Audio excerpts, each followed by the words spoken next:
Helghan, the homeworld of the Helghast. A weak and ailing planet ruled by a crumbling dictatorship.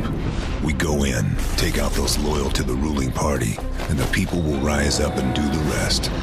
We'll be home in no time, and the Helghast will threaten us no more. At least that's what they tell us. Me, I'm a soldier, and I trust my instincts.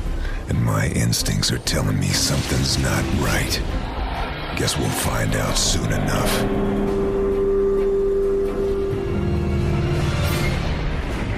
Unleash the whirlwind of our wrath! Our guns never tire! And we have beaten back the foe!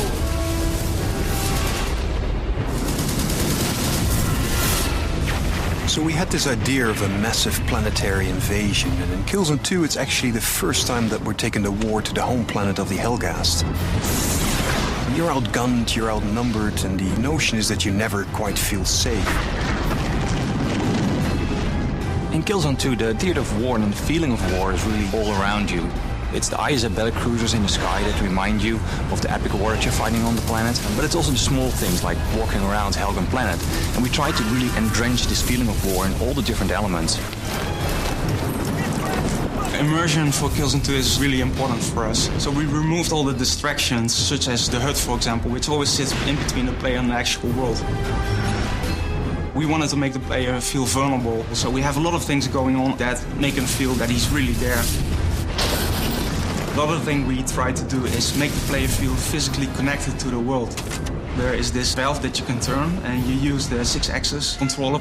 That really makes the player feel more immersed. We've made everything first person. For example, helping a buddy up a higher area is in first person. If the player dies, the camera will fall over in first person. Because every time you pull out the camera and make a third person shot, it breaks the sense of immersion. The PlayStation 3 has allowed us to do much more complex things with the AI in Killzone 2. The Helghast will respond much more to the player's actions. They will jump over obstacles and hide behind cover. And if you shoot the cover, they will rethink what to do and make another plan. The hit response system in Killzone 2 has become one of the most important mechanics in the game. And to make that as realistic as possible, we spent a lot of time on making this system really work well.